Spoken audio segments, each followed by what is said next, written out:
अच्छा जी, तो we are in the subject of special theory of relativity. Special theory of relativity physics का एक फंडामेंटल सब्जेक्ट है, फंडामेंटल थ्योरी है।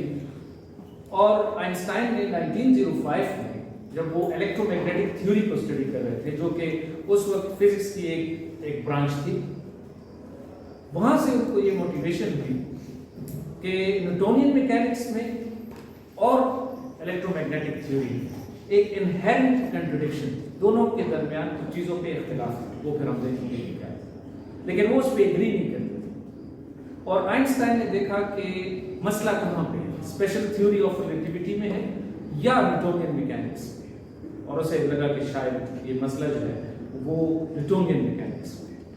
और इस मोटिवेशन के साथ आइंस्टाइन ने एक नई थ्योरी पेश की जिसे हम स्पेशल थ्योरी ऑफ रिलेटिविटी कहते हैं।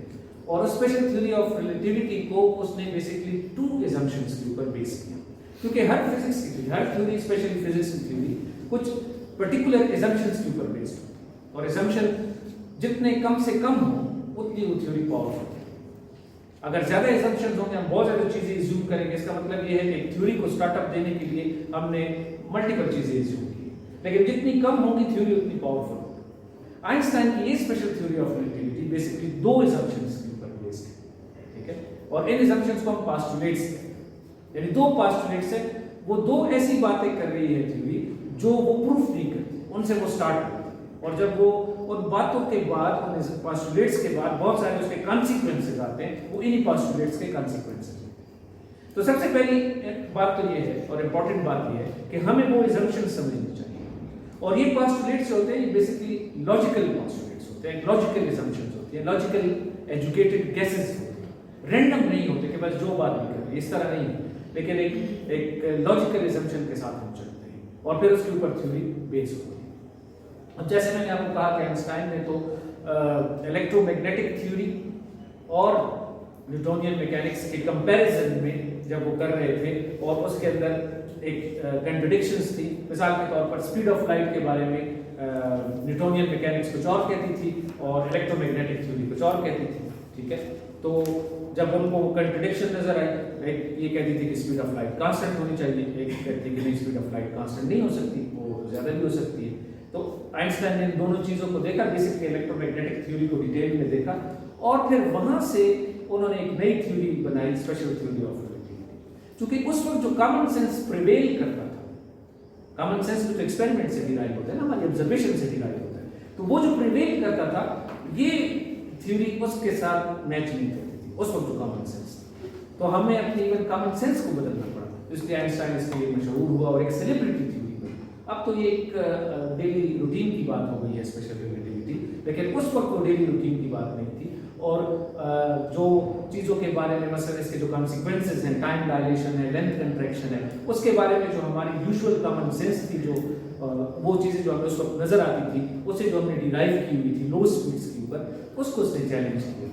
और हमारे कॉमन सेंस ने जब उसको कबूल नहीं किया, उस वक्त के लोगों ने, साइंटिस्ट ने, फिजिसिस्ट ने उसको जब देखा कि ये तो बड़ी बेजार कॉन्सिक्वेंसेस हैं, बहुत डिफरेंट किस्म के हैं, तो इसलिए मुश्किल था उसको समझना। लेकिन आजकल वो चीज़ नहीं है, अब हमारी वो लॉजिक जो है, हमारी जो कॉमन सेंस है, वो इसने मॉडिफाई कर दिया, वो चेंज हो गया।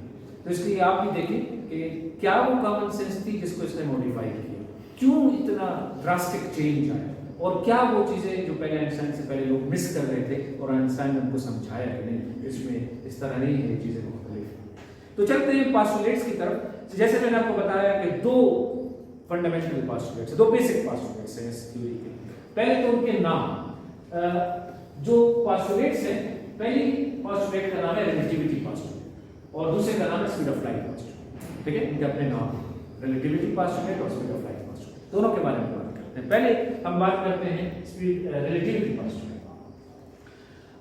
वास्तव का ख्याल है कि शायद आइंस्टाइन से पहले रिलेटिविटी एग्जिस्ट नहीं करती, ऐसा नहीं है। रिलेटिविटी न्यूटोनियन मैकेनिक्स में भी एग्जिस्ट करती। असल में रिलेटिव का मतलब क्या है? जब आप एक मेजरमेंट करते हैं, फिजिक्स में तो सब चीज मेजरमेंट पे चलती है, आप एक मेजरमेंट करते हैं, एक इवेंट को, एक ऑब्जेक्ट को, उसकी किसी प्रॉपर्टी को, मसलन एक बुक है, बुक की पोजीशन को आप मेजर करते हैं, ठीक है। अब मेजरमेंट एक ऑब्जर्वर करता है, एक और ऑब्जर्वर भी कर सकता है। अगर दोनों ऑब्जर्वर्स या बहुत ज्यादा ऑब्जर्वर्स इस वैल्यू के ऊपर या फॉर्म के ऊपर एग्री करते हैं, जैसे हम कहते हैं ये एब्सोल्यूट क्वांटिटी, और अगर एग्री नहीं करते, ऑब्जर्वर टू ऑब्जर्वर चेंज होती है, तो हम कहते हैं कि ये रिलेटिव है। मिसाल के तौर पर मेरी जो पोजीशन है ये एक रिलेटिव चीज है। मिसाल अगर मैं अपनी पोजीशन इस बोर्ड के हिसाब से देखूं तो कुछ और है, लेकिन अगर दरवाजे के हिसाब से देखूं तो कुछ और है। ठीक है, यहां से हो सकता है कि 1 फुट हो, वहां से हो सकता है कि 10 फुट हो, इस तरह है। तो ये तो एक रिलेटिव चीज हो गई। ऑब्जर्वर बोर्ड के साथ ऑब्जर्वर मेरी पोजीशन कुछ और बताएगा, डोर के साथ ऑब्जर्वर मेरी पोजीशन कुछ और बताएगा। It's a relative thing. लेकिन मेरा जो मास है, ठीक है, वो तो चाहे बंदा बोर्ड के साथ खड़ा हो या डोर के साथ खड़ा हो, उस पर तो वो दोनों का एग्रीमेंट है, तो ये एक एब्सोल्यूट चीज है। तो ये तो न्यूटोनियन मैकेनिक्स में भी एग्जिस्ट करती थी, आइंस्टाइन से पहले भी एग्जिस्ट करती थी। उस वक्त ये था कि मोशन रिलेटिव है, टाइम एब्सोल्यूट है, स्पेस एब्सोल्यूट है, लेकिन मोशन रिलेटिव है। ठीक है, तो उसके बारे में गैलीलियन की रिलेटिविटी मौजूद थी, और गैलीलियो की जो असम्पशन थी, यानी गैलीलियो का जो पोस्टुलेट था, वो भी बड़ा इंटरेस्टिंग है, और वो बड़ा कॉमन सेंस की चीज है और लॉजिकल है। और वो क्या है कि द लॉज ऑफ मैकेनिक्स, ये लफ्ज नोट करें, laws of mechanics are the same for all observers in inertial frame of reference. इसमें दो नए वर्ड्स आ रहे हैं, एक लॉज ऑफ मैकेनिक्स और एक इनर्शियल फ्रेम ऑफ रेफरेंस। इन दोनों के बारे में थोड़ी सी बात करें। देखिए, laws of mechanics observer dependent क्यों नहीं? अगर ऐसा होता तो ये बड़ी ही अजीब सी दुनिया होती, बड़ी chaotic यूनिवर्स होती। आपके लिए लॉ कुछ और, मेरे लिए लॉ कुछ और, ऐसा नहीं है। मिसाल के तौर पर अगर ये न्यूटन लॉ है F = ma, और ये ऑब्जर्वर 1 के लिए भी F = ma होगा, और ऑब्जर्वर 2 के लिए भी F = ma। ऐसे नहीं है कि ऑब्जर्वर 1 के लिए a हो और इसके लिए m²a, दैट्स नॉट पॉसिबल। क्यों? वैल्यू में फर्क हो सकता है, वैल्यू की बात नहीं कर रहे। ये पॉसिबल है कि फोर्स की एक ही फिनोमेना, एक ही ऑब्जर्वेशन में फोर्स की वैल्यू इसके लिए कुछ और हो और इसके लिए कुछ और हो, ये पॉसिबल है। हम वैल्यू की बात नहीं कर रहे, पॉइंट नोट करें, वैल्यू की बात नहीं कर रहे, हम फॉर्म ऑफ द लॉ की बात कर रहे हैं। वो ऑब्जर्वर डिपेंडेंट नहीं है, यानी अगर ऐसा होता तो कुछ और यूनिवर्स होती, हमारे कम से कम जो यूनिवर्स है उसमें ऐसा नहीं है, बड़ा लॉजिकल। तो गैलीलियो ने इसको बहुत पहले, सदियों पहले समझ लिया था, और उसने कह दिया था, एक पोस्टुलेट बना दिया था न्यूटोनियन रिलेटिविटी में, कि द लॉज ऑफ मैकेनिक्स वो ऑब्जर्वर डिपेंडेंट नहीं है। ऐसे नहीं है कि एक ऑब्जर्वर, जैसे पोजीशन ऑब्जर्वर डिपेंडेंट है, मेरी बोर्ड से कुछ और पोजीशन है, डोर से कुछ, ऐसे नहीं है। Newton second law of motion for example, वो ऑब्जर्वर 1, ऑब्जर्वर 2 या ऑब्जर्वर 3 या बाकी ऑब्जर्वर्स के लिए वो उन पे डिपेंड नहीं करता, वो ऑब्जर्वर इंडिपेंडेंट है। ठीक है, ये पोस्टुलेट था न्यूटोनियन मैकेनिक्स। आइंस्टाइन ने इसमें एक लिमिटेशन को नोट किया, उसने कहा कि इसमें एक लिमिटेशन, क्यों?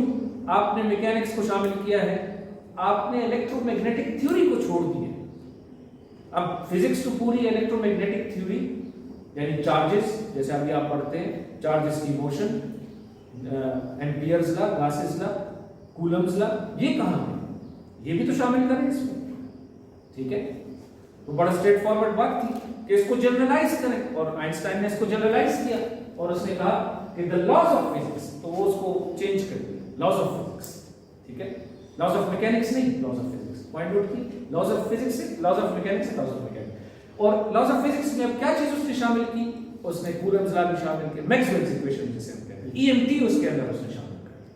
लॉजिकल, जैसे मैंने कहा, बड़ा कॉमन सेंस की बात है, ये भी साथ शामिल होना चाहिए, ये भी ठीक, ये तो ठीक है। इसके बाद एक और इंपॉर्टेंट चीज तो पहले भी थी और अब भी है, कि we are talking about inertial frame of reference. आप जानते हैं कि एक्सेलरेशन की बात नहीं कर रहे, या आइंस्टाइन को भी इसका आइडिया था कि we are talking about special का जो नाम है, स्पेशल थ्योरी ऑफ रिलेटिविटी। ये इसी वजह से कि हम बहुत लिमिटेड फ्रेम ऑफ रेफरेंसेस की बात कर रहे हैं, ऐसे ऑब्जर्वर्स की बात कर रहे हैं जो एक कांस्टेंट वेलोसिटी के साथ, यूनिफॉर्म वेलोसिटी के साथ मूव कर रहे हैं या रेस्ट कर रहे हैं, ये इनर्शियल।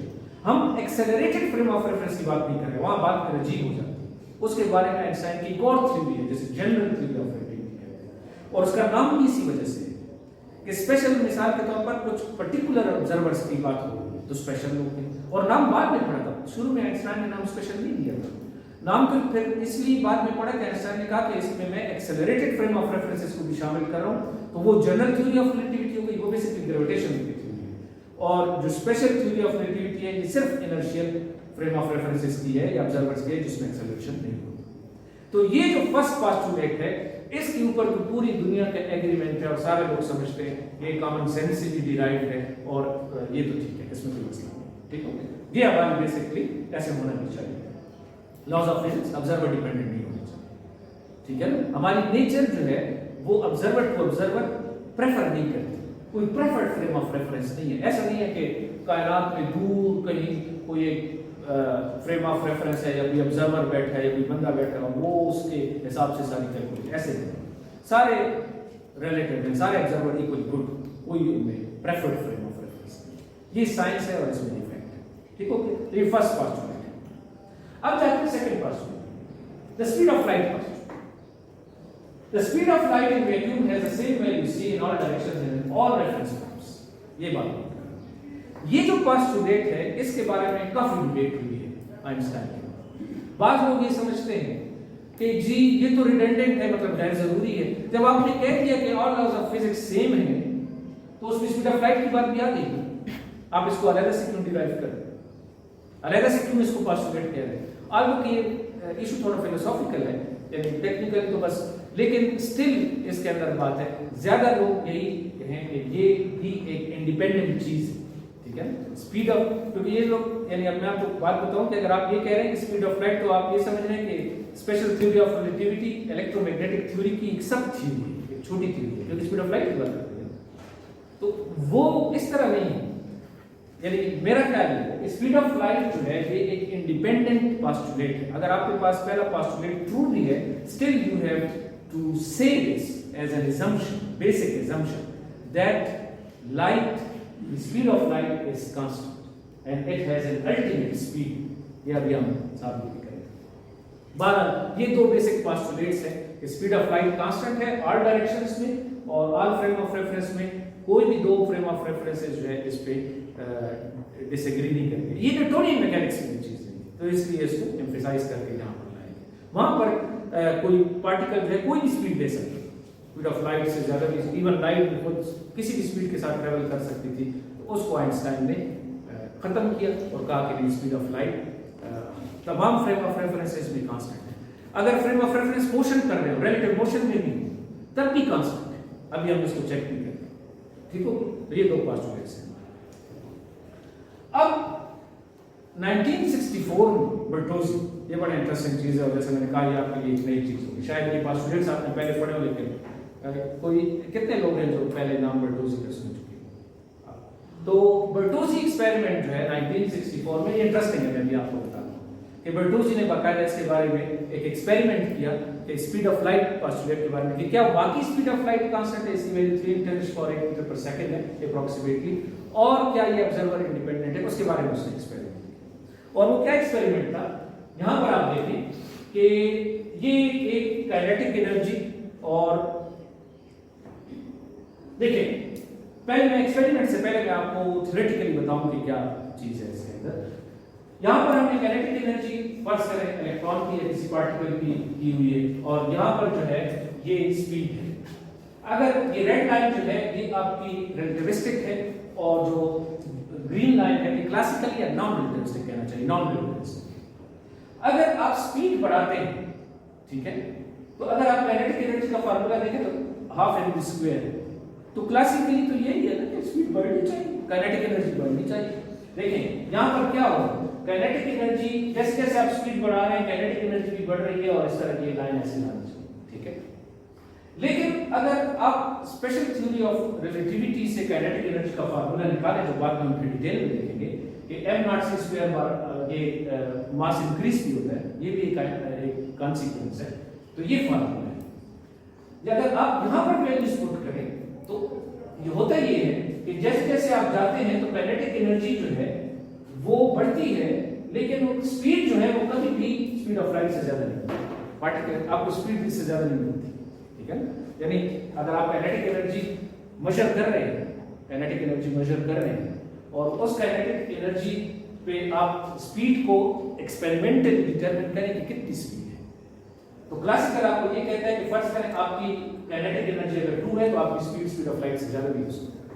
लेकिन स्पेशल थ्योरी ऑफ रिलेटिविटी आपको ये कहती है कि नहीं, आपकी अगर स्पीड ये है तो आपकी काइनेटिक एनर्जी जो है वो कभी भी इस वैल्यू c के करीब करीब होती जाएगी, it getting closer to c but it never touches the c, ठीक है, नहीं हो सकता। ये फार्मूला अभी आपको, तो आप मुझे बताएं कि जब मैं वेलोसिटी को बढ़ा रहा हूं, काइनेटिक एनर्जी बढ़ रही है, काइनेटिक एनर्जी देखा ना ग्राफ पर बढ़ रही है, रेड लाइन पर जा रही है, लेकिन वेलोसिटी नहीं बढ़ रही, तो वो एनर्जी कहां से फिर आ रही है?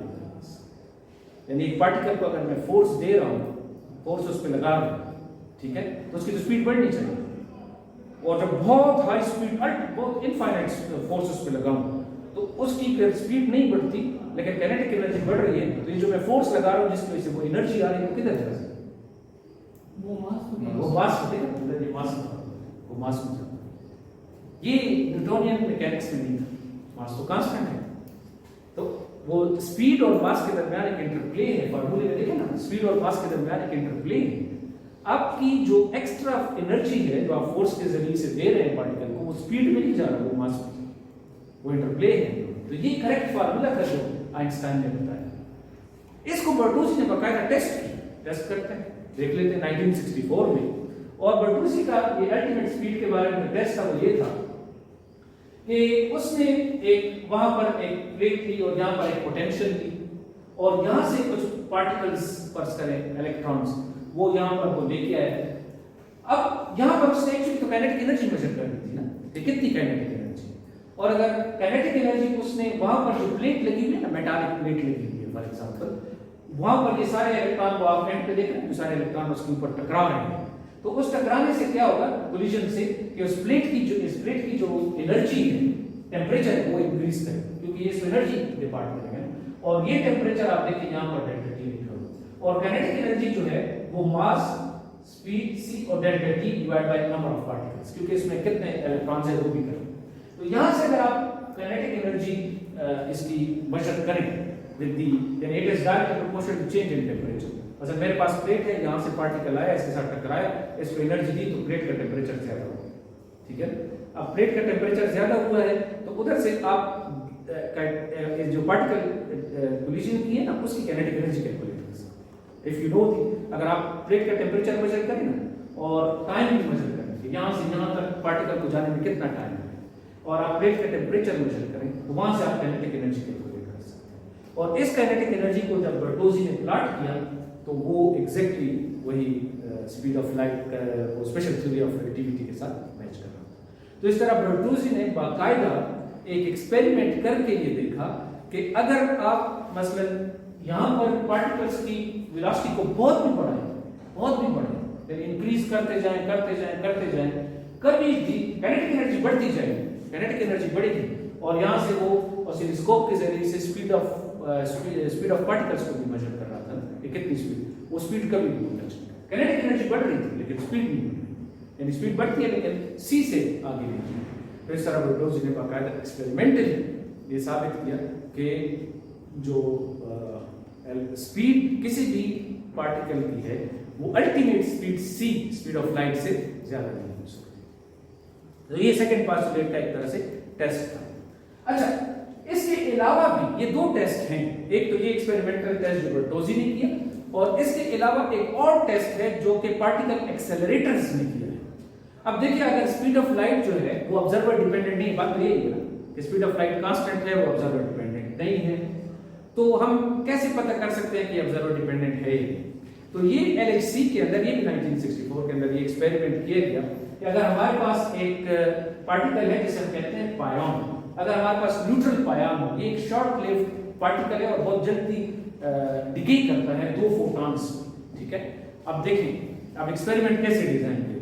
अगर मैं एक पायॉन को रेस्ट पे रखूं, स्टैटिक, उसकी कोई स्पीड ना हो, और उससे दो, ये तो गामा तो लाइट है, 2 लाइट रेज निकले और उनकी मैं स्पीड मेजर करूं, और अब यूं करूं कि इस पायॉन को मैं एक्सेलरेट करूं, बहुत हाई स्पीड के साथ जा रहा हूं, और फिर वो 2 फोटॉन्स को एमिट करें। एक दफा ये पायॉन रेस्ट पे है, रेस्ट पे, और 2 फोटॉन्स को एमिट कर रहा है, और एक दफा ये पायॉन जो है ये about speed of light move कर रहा है, और फिर 2 गामा रेज को, ये 2 सिचुएशंस हैं, ये 2 सिचुएशंस, रेस्ट और मूविंग। अब अगर ऐसे हो कि इससे जो गामा रेज निकल रही है इनकी स्पीड, और इस वक्त जो गामा रेज निकल रही है इनकी स्पीड, अगर बराबर आ गई तो इसका मतलब है कि ये ऑब्जर्वर डिपेंडेंट नहीं है, क्योंकि ये ऑब्जर्वर जो है यहाँ पर जो पायान के साथ ऑब्जर्वर है वो रेस्ट पे है, और यहाँ जो ऑब्जर्वर है वो पायान को मूविंग लेकर है, तो वो मूविंग है, रिलेटिव मोशन में। तो देखा ये गया सन के अंदर कि इन दोनों केसेस में जो गैमा रेज एमिट होती है उनकी स्पीड से स्पीड ऑफ लाइट 3 × 10⁸ है। तो जब पायान की स्पीड दी गई 9.99975 c, इतनी हाई स्पीड के साथ पायान मूव कर रहा था, उस वक्त उससे जो दो गैमा रेज निकली वो भी 3 × 10⁸ के साथ मूव कर रही थी, और जब पायान रेस्ट पे था उस वक्त जो से रेज निकली उस वक्त भी 3 × 10⁸ मीटर/सेकंड के साथ मूव कर रही थी। ठीक है, तो इस तरीके से हमने स्पीड ऑफ लाइट पोस्टुलेट के दो एक्सपेरिमेंटल टेस्ट, एक बर्टोजी एक्सपेरिमेंट और एक पायोन डिके, न्यूट्रल पायोन डिके, इन दोनों से एक्सपेरिमेंटली ये वेरीफाई किया कि स्पीड ऑफ लाइट एक तो उसकी अल्टीमेट स्पीड है और दूसरे वो ऑब्जर्वर डिपेंडेंट नहीं है, वो ऑब्जर्वर पे डिपेंड नहीं करता। अच्छा, यहाँ पर मैंने आपके लिए एक टेस्ट भी बनाया है जिसमें 3 मार्क्स या 3 मिनट में आप कर सकते हैं कि आप एक ऐसा टेबल बनाएं क्लासिकल और रिलेटिविस्टिक वैल्यूज का काइनेटिक एनर्जी के लिए। यहाँ से इन 3 पॉइंट्स में फॉर एग्जांपल अगर आप ले लें कि काइनेटिक एनर्जी जब आपके पास 1 हो तो रिलेटिविस्टिक वैल्यू आपके पास क्या आती है और क्लासिकल वैल्यू क्या आती है, और इस तरह जब आपके पास काइनेटिक एनर्जी लेट्स से 2 हो या 4 हो, यानी सिर्फ आपको आइडिया हो जाए कि काइनेटिक एनर्जी अगर आप इस फार्मूले में पुट करें, ठीक है, और यहां से काइनेटिक एनर्जी पुट करें और यहां से स्पीड निकालें, और दोनों केसेस में तो आपके पास क्या आती है। तो क्लासिकल केस में आप देखेंगे कि स्पीड ऑफ लाइट से ज्यादा आएगी, लेकिन रिलेटिविस्टिक फार्मूले से आप देखेंगे स्पीड ऑफ लाइट से कम आएगी, क्योंकि मास भी आप उसमें कैलकुलेट करेंगे। और एक्सपेरिमेंटली हमने हमेशा देखा है, यानी कोई ऐसी एक्सपेरिमेंटल ऑब्जर्वेशन नहीं है कि कोई भी चीज स्पीड ऑफ लाइट से फास्ट मूव करती है, कभी भी ऐसा नहीं। एक्सपेरिमेंट में जैसे बर्टोजी एक्सपेरिमेंट में या पायोन के अंदर कभी भी हमने नहीं देखा कि ना तो speed of light observer dependent है, ना ही 3 × 10⁸ मीटर/सेकंड से कोई चीज फास्टर मूव कर सकती है। तो एट द एंड हमने ये देखा कि आइंस्टाइन ने अपनी थ्योरी को 2 बेसिक पोस्टुलेट्स के ऊपर बेस किया। एक रिलेटिविटी पोस्टुलेट कि लॉज ऑफ फिजिक्स जो है वो गैलीलियो के उसको जनरलाइज किया कि लॉज ऑफ फिजिक्स जो है वो ऑब्जर्वर इंडिपेंडेंट है, और दूसरी स्पीड ऑफ लाइट पोस्टुलेट कि स्पीड ऑफ लाइट एक तो ऑब्जर्वर इंडिपेंडेंट है और दूसरी उसकी एक अल्टीमेट वैल्यू है, ठीक है, 3 × 10⁸, उससे ज्यादा कोई भी चीज फास्टर ट्रेवल नहीं कर सकती, लाइट के बराबर भी नहीं ट्रेवल कर सकती, हमेशा उससे कम। तो इन 2 पोस्टुलेट्स के ऊपर अब सारी थ्योरी चलेगी, और इन्हीं के कॉन्सिक्वेंसेस से, यानी ये 2 बेसिक बातें हैं। एक इंपॉर्टेंट पॉइंट इसमें ये था कि क्या speed of light postulate redundant है, गैर जरूरी है, वो फर्स्ट पोस्टुलेट से एनीवे डिराइव किया जा सकता है। तो मैंने कहा इसके बारे में काफी डिबेट है, लेकिन ज्यादा कंसेंसस यही है कि ये एक इंडिपेंडेंट पोस्टुलेट है और ये फर्स्ट पोस्टुलेट से डिराइवेबल नहीं है, रिडंडेंट नहीं है। इसको इस तरह क्वेश्चन सर, यहाँ पे जो आपने बताया कि मतलब ये जो पाया है क्रेस्ट में, और ये मतलब इससे जो रेडिएशन निकलती है, और ये ऑब्जर्वर हम इसको समझे, let's suppose most simplest way, अगर हम इसको एक स्पीड ऑफ लाइट समझे और दूसरे को बंदा मतलब ऑब्जर्वर है, तो अगर मतलब ए स्पीड ऑफ लाइट जो है 3 मल्टीप्लाई और एक, और वो बंदा जो है हम इसको उतना स्पीड दे, मतलब एक रिलेटिव मोशन हो गया, मतलब बोथ हैव सेम स्पीड, मतलब स्पीड ऑफ लाइट। तो सर आपने जैसे कि बोला कि अगर आप हम उस ऑब्जर्वर से पूछे कि इसका स्पीड क्या है, तो वो चीज़ यही है कि मतलब स्पीड ऑफ लाइट जो मतलब इतना स्पीड है। तो सर ये तो सेंस के थोड़ा खिलाफ है। इसमें हम ये कह रहे हैं ना, ये पायोन एक्सपेरिमेंट कि पायोन रेस्ट पे है विद रिस्पेक्ट टू ऑब्जर्वर। यहाँ पर एक ऑब्जर्वर है जो पायोन को देख रहे हैं, दोनों रेस्ट पे, रिलेटिवली वो रेस्ट पे, ये इसके मुताबिक रेस्ट पे। ये डिके किया, जब इसे डिके किया तो एक फोटॉन दूसरे फोटॉन, इस फोटॉन की वेलोसिटी आप मेजर करें, स्पीड मेजर करें 3 × 10⁻²।